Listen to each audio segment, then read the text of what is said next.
I'm good. How are you doing? Good, thank you. Just working away as always. Yeah, I can see that. Could you let our viewers know what your name is and the name of your company? My name is Kayla Beckett, and my company name is One Chick Taper and Company. Amazing. So tell us what you do, Kayla. I guess to sum it all up, is I'm a drywall specialist. We do everything from small reno repairs to large-scale custom jobs. Wow, that's And we amazing. do all the taping and all the mudding, and just slapping mud all the time. So what you're saying is you're a mud slapper then. That's it. So are there how did you get into the business? How did you get into it?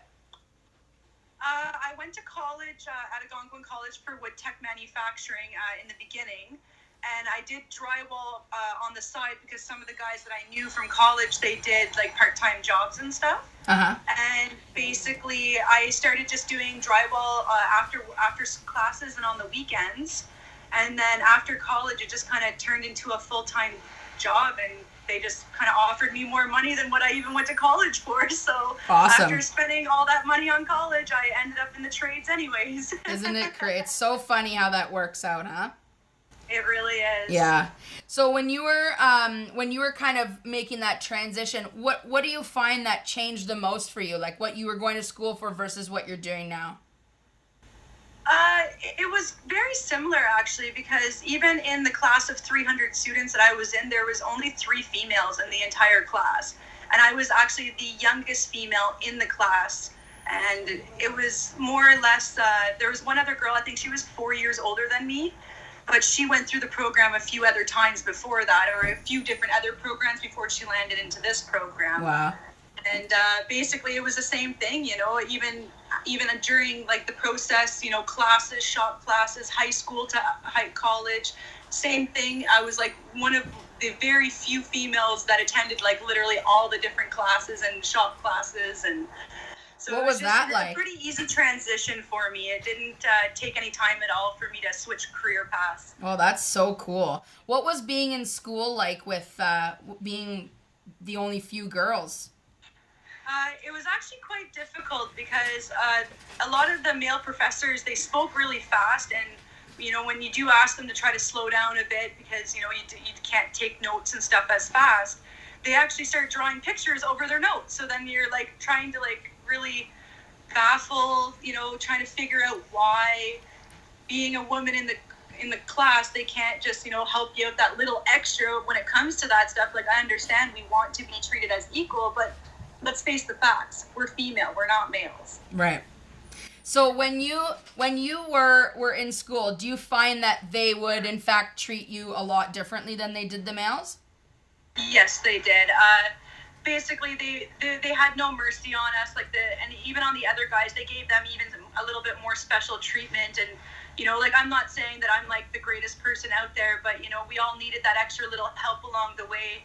I did have a guy mentor. He was in his late 50s, early 60s, and he was the one who actually gave me all of his notes, everything. Aww. Because the teacher actually favored him. Wow, really? Yeah.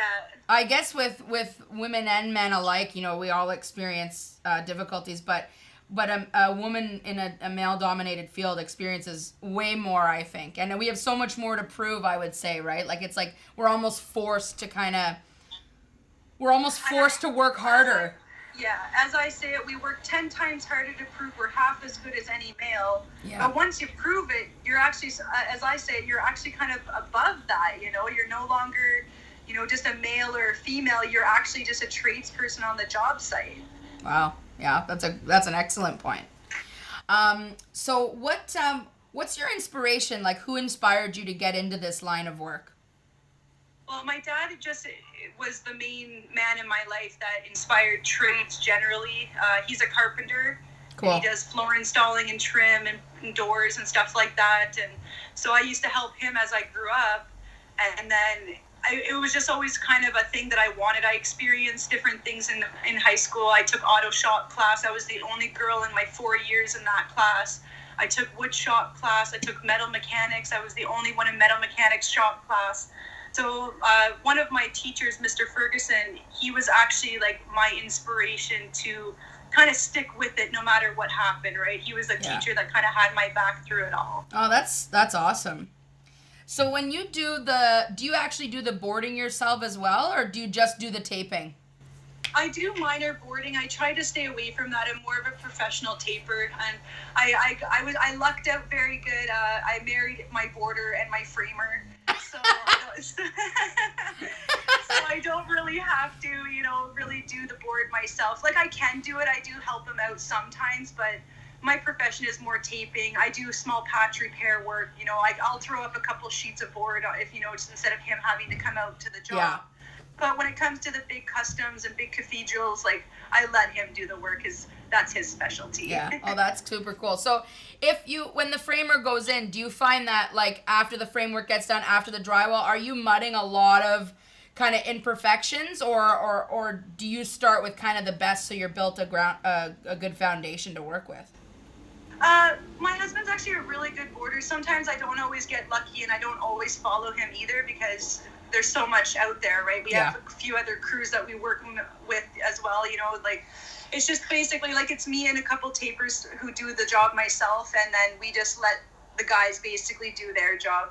As much as I love doing like boarding and stuff, it's very exhausting for a woman, and it's just I anyone can do anything we put our minds to, but I'm just like, you know what? I like taping. Yeah. I'll stick to the artiste part of it. Yeah, totally. It is like it's definitely like an what's the word? It's so technical. Yeah, and like it's very I used to love taping, like when I'm not on the jobs as much anymore, which is such a bummer because I love it. But when I used to love tiling and taping because it was sort of like it brings out like an artistic side of you. And it really is an art. It's an art form. Like you have to be so good at it because you're the last person besides the painter.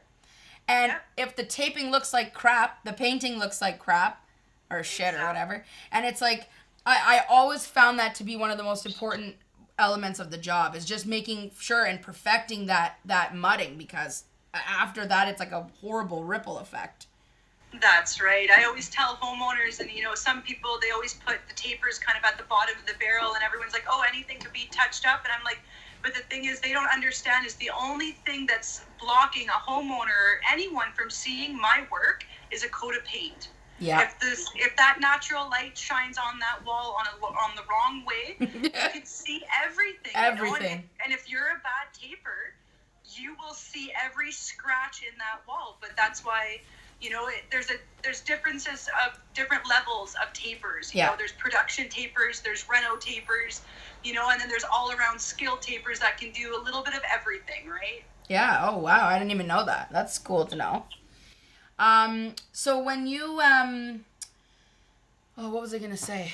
So where's the majority of your work located? Well, I was in Edmonton, Alberta for 8 years. That's where I opened my company. Okay. And then in 2017, my husband's grandfather's house burnt down. Oh, wow. And he was 89, and he's 89 years old, and he had no insurance on his house. Oh, my God. So, and unfortunately, we were only here on holidays when that happened. So we went back and we made the ultimate decision that family's going to come first no matter what. We're tapers, we're drywallers, we're skilled tradesmen. We can travel anywhere in this world and we can get work anywhere. So we moved back to my hometown of Renfrew, Ontario. And so it's like 13 years later, I'm back. Oh my God, that's insane. Yeah. So basically, we're based out of Renfrew, and we travel all around Ontario. My husband was in Sudbury. He works in Toronto.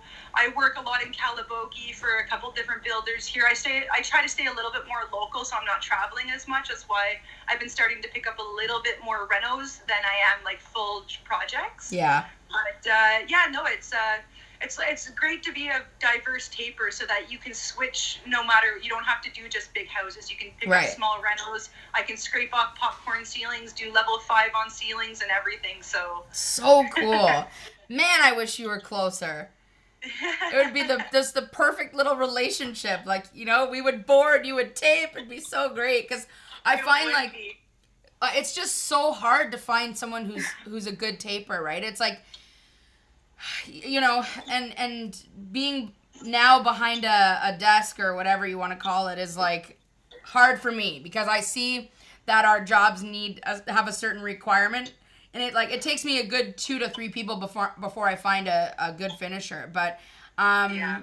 when I find them, I try and stick with them and keep them happy because I know how Yeah. hard it is. It is. It's super hard. Like even myself, you know, I can't even say how many male and female tapers that I have filtered through. You know, like I don't just hire women. I've tried men. You know, like Yeah. the men are the ones who paved the way for me to be accepted into this industry. Yep. Yes, my hard work was the thing that defined it. But without those men paving a way for me, I would never have been able to be accepted into doing these large, massive customs, no longer working for a third-party drywall company. And now I actually work for the builders directly. I opened my own company. You know, it's like yourself, you know, Fix It Females. I define myself as the one chick taper because as I call myself, I am the original one chick in my company. Yeah. Yeah, totally. So I know that you're on the job. I see you're on a job right now, which we would love to have a look at when you have a moment. But so do you do a lot of your own paperwork? Do you do your own quotes? How do you run your company? We do it all, right from going to meeting the builders, like even this job itself, like we just showed up on the job site with my business cards in hand, met the builder, and basically that was just the way it went. And he called me back a week later. He said he wanted us, and we come in, we quote, we measure out the job ourselves. We do all of our own paperwork. I have no accounting, so I do all my payrolls and everything myself. Wow. I do my own bookkeeping. I do my own taxes. I just kind of hand in numbers to my guy, and then he just plugs it in, and that's about it. I didn't go to college for any of my accounting. I have a couple of friends who went to school for all this stuff. Cool. So over the years, I've just learned how to adapt and like what I am allowed to write off, what I'm not allowed to write off. Right. You know, figuring out the quotes around here, you know, not discriminating against men or women. You know, I'm just another tradesperson out there trying to get work, right? I'm just another company just like everyone else. Yeah, absolutely. Do you feel like when you work with other men on the job, like do you ever get mansplained? Like, you know, when they're all macho and like, hey, you should be taping like this, and you're just like, whatever, dude, get out of here. Do you find that happens? All the time. Can you give us a scenario? He kept asking me, he's like, Kayla, why didn't you pre-fill this? I'm like, I left it, pre-filled it later, and came back to it. Like, why are you even asking me? I thought you hired me to do the job, not for you to tell me how to do my job. Yeah. We've heard that all across the board. Like, we've talked to a woman in the UK, we talked to a woman in Colorado, and everyone says the same thing. They're like, oh my God. Even me, like, the other day we were at this job, and this guy's telling me, because we put up a 2x4 railing just for safety measure, right? Yeah. And he says to me, why did you toenail it into the side of the joist? I said, that's the strongest point of the house. That's so that we didn't have to build a huge extravagant piece. And he's like, well, if you took this plank and put it here and glued it there, and then, oh my God, I was like, listen, dude, you're an underpinner. You do your job. I'll do my job. And I'm like, I said to him, I'm like, are you an engineer? He's like, no. And I'm like, so let's leave this to the engineer then, because that's what he told me to do. Like, I was just like, dude, get out of here. Like, nobody wants to hear your explanation. Yeah, exactly. It doesn't matter what you do. As I always say, it doesn't matter who you are, what you do, how fast you are, how good you are at your job. There will always be someone there to tell you that they can do it better, they can do it faster. It's like, this is my way, and then there's your way. Exactly. This is my way to do it. Exactly. But I don't think there's any true, like, one way of doing something. Like, that's right. There's so many ways to tape. There's so many ways to drywall. There's so many ways to frame. You got to be level, of course, and like framing's a little more strategic and put together. But it's like, I hate when people do that to me. I wanted to get your thoughts on something. So, One of the other women that we interviewed said that she had a really bad experience when she was on a job site once, that the guys were putting like dead animals in her pack, like her tool bag. And they would put like dead squirrels and stuff in there and call them bitches and like bark at them like dogs and shit. Have you ever experienced anything like that, like to that degree? Not to that degree. Like we all get discriminated. I've been barked at, whistled at, because like I say, like my first few years in drywall, I blended in with all the guys. I was wearing the same colors as them, wore black, just to kind of, just kind of almost hide my gender so that I was able to fit in with them. But basically, once I started to shine out, that's when the guys actually got more on me, because they would know where I'm at now. They could see me running down the path, wearing all pink. You could see me 3 blocks away. Yeah. That's awesome. No, I never experienced like a massive like degrading. There was obviously some difficult parts, making more males understand that, I'm not a man, no matter what you want to call this man's world, we call it in the construction. Basically, it was more or less just fighting for the rights for women. Like, I didn't want to go to the bathroom in the guy's shitter. Yeah. Period. Like, I'm like, that's nasty. I don't care what you think, say, or do. I am a woman. I'm not a man. I have been in the industry long enough that I think we deserve our own bathroom. Yeah. You don't have to give me any special treatment. Like, I don't need no heater in there or nothing. But I just, we deserve to at least go to the washroom in peace without walking into the abomination that we deal with. Of the horrible male washroom. Yeah. I think the worst that, overall, the worst thing that really ever happened to me was, they put screws in through the sides of the boxes where the handles are, where the mud, you can see the plastic. I think, that's the worst kind of stuff. They stuck, screws or something in the pail. But beyond that, no, I've never had, really terrible male experiences. I was very lucky that the people who I circulated myself around during my learning process was actually quite inspiring, and they actually were the ones that were cheering me on to do better. Oh, that's awesome. That's so great when you get that kind of that feeling from someone else, or that support, especially from another person in construction. So when you started out, do you feel like the rates between men and women are equal, or did you have to start charging less and then kind of build yourself up from there? What's your opinion on that? Well, in the beginning, like I said, I was a part of a team. It was never just myself. I was still learning. So we bid in pretty low just to continue getting the work all the time. And then basically, as my skill level advanced, it showed in my work, which gave me referrals and clients, and my clients grew into larger clients, into multi-million-dollar homes and building acreages. And some of it, if you worked for this company, you would never have to worry about ever referral work, because they were the highest end out there. Wow. So it was just a matter of time of building my way up. It's the same with everyone. People do say a lot in regards to, men, get paid more than women. Sometimes it is the fact, but in the end, it actually comes down to skill and experience. Yeah, I agree.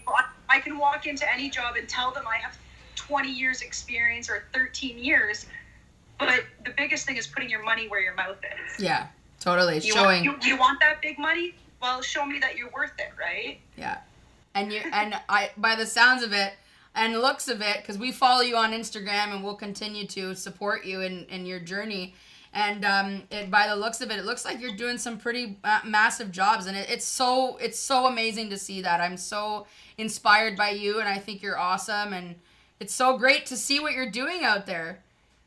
Thank you. I love when I found you guys on Instagram too. I was like, no way, another female crew, because I did have a full female crew. We're kind of down right now, a couple girls, and things have happened in the time of, things just happen. But basically right now I'm kind of back working by myself. I just kind of hire some people to come in and help me as I go. And like I said, that's the whole thing, is why my company's called One Chick Taper and Company, because in the end, I am the only person that I can rely on. Wow. You said it, girl. You said it. It's so true. It's so true. But you know what? I find like I have one of the best crews I've ever had right now, and it's amazing how different the dynamic of the company is when you have people that truly care about the company and about the work, essentially, because that's what it's all about, isn't it? I always ask the girls, I'm like, what are you here for? Besides the money, because I don't come to work for because I love construction. I mean, that's what drives me to do what I do, but it's obviously because I like to make money. And I say it to them all the time, but what else are you interested in? And they always come back and they say it's always about the team we've created. So That's right. it's really amazing. Would you be able to show us a little bit of what you're working on right now, or? Yeah, sure, of course. All right, cool. I think I can flip this around. Yeah, totally. See if I can do this. Are you right on the water? I'm literally right on the water. Oh my God, that's so beautiful. So this is the back deck. I was telling the homeowner that I'm like, if I get too hot, I'm definitely going out in the lake there. And then the homeowner actually told me that they will take us for a boat ride when the house is done. Awesome. That is gorgeous. Wow, that's massive. So we have a big vault here. We just did some design changes in here, which is the story of my life in customs. Yes. So they changed that. That's the fireplace. Yep. So we're only doing stone up so high. This is the stairwell, so they put the platform down for the scaffold to move on top of it. Cool. And they changed the design of that. They were only going to do rock down to where they were going to put like a divider. Yeah. And then they decided to do the whole wall. Jesus. Wow, that is huge. And then they changed the bathroom design, and they took out all the drywall, and they're doing shiplap kind of plank boards now. All right. Oh, wow, that's friggin' gorgeous. So this is just the main floor. There's also a basement, and then they decided, again, another design change. Dun, dun, dun. So this stuff is like drywall crown molding that you've probably seen it on Instagram and stuff. So this stuff is actually round, and it goes on with, and so that will be along the underside of the bulkhead all the way around. Wow, that's gonna be gorgeous. And then they're also doing it in the hallway. Wow, that's a beautiful if they house. Can never make up their minds, I might actually get this all taped in. So I guess you wouldn't tape those corners if you're doing crown molding, or would you? No, I just leave them and I'll just tape. Tape up. But yeah, no, it's custom life, right? It's just always design changes. And that is awesome. I'm like, yeah, I'm getting used to it now. That's so cool, Kayla. Well, I mean, that concludes our questions, and like I said, we're so proud of you, and you're so great to watch, and all the work you're doing. We know how valuable your time is, so we thank you so much for spending a little time with us today. We really appreciate it. Oh, well, thank you for your time. Thank you for your time and taking your time to come take my time. I appreciate it. And no, just all about women, and I enjoy telling other people my story because, you know, it wasn't easy getting to where I am today, but with a lot of determination and will and not giving up, it got me to where I needed to be. And not because someone made me to where I am or gave me a company. I literally had to work so hard to be where I am. And that's what even helps inspire myself, you know, and you just keep pushing, keep wanting to do better myself as a person, as an individual, as a taper, as a businesswoman. You know, you never stop learning no matter how many years you're in the business, because there's so many different sides of the business, right? Yeah. So what would you tell our young women in the trades if they want to get into this industry? What would be a couple little tidbits you would tell them about getting into the trades? Don't give up. Keep learning. Never think that you're better than somebody else just because you do in a group or something. Next thing, invest in your tools and know your tools, because using other tools will only get you so far. But investing in yourself is what is the key to success in this business, having your own stuff so you don't have to be asking other people for things. Amazing. Never, how do you say that? Don't be afraid to ask questions. Right. If you don't know something, I'm 13 years. I still ask questions every other day. Amazing. Amazing. Well, you're so awesome. Thanks again. And we'll let you know when the series, well, not the series, but when the episode will launch, and we'll tag you in it. And feel free to post it and do whatever you want. Definitely. I'll share that all over. I bet. Well, keep doing you, Kayla. We'll talk to you soon. Thanks again so much. Thank you. Have a great day.